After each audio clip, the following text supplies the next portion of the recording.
मित्रांनो, तुम्ही पण सरकारी जॉबची तयारी करत आहात आणि तुम्हाला कधी ना कधी जे फोटो सिग्नेचर आहे हे क्रॉप करण्यामध्ये प्रॉब्लेम येत असतो। आता भरपूर जण कोणता ना कोणता मोबाईलवरून ऑनलाईन फॉर्म भरतात, लॅपटॉपवरून ऑनलाईन फॉर्म भरतात आणि त्यांच्याकडून जी कंप्रेस साईज आहे ती ॲक्च्युअल सेट होतच नाही। तर मी तुम्हाला 2 मिनिटांमध्ये एक वेबसाईट व ही प्रोसेस करून दाखवणार आहे।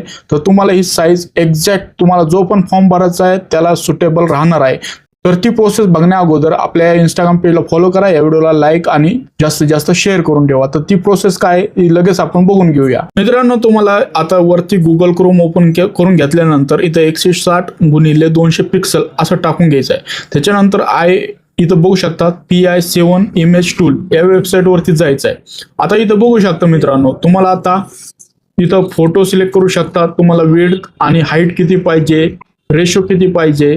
त्याच्यानंतर तुम्हाला इथं रिसाइज करून जो फोटो आहे, जी सिग्नेचर आहे ती डाउनलोड होत असते आणि तुम्ही कोणता पण ऑनलाईन फॉर्म भरत असाल तर त्या फॉर्मची किंवा त्या फॉर्मच्या ज्या साईजमध्ये आपल्याला डॉक्युमेंट लागतात ती साईज एकदम एक्झॅक्ट कंप्रेस करून ही वेबसाईट देत असते। तर मित्रांनो, ही काही माहिती होती। अशाच माहितीसाठी इंस्टाग्राम पेजला फॉलो करा आणि हा व्हिडिओ जास्तीत जास्त तुमच्या मित्रांमध्ये शेअर करा।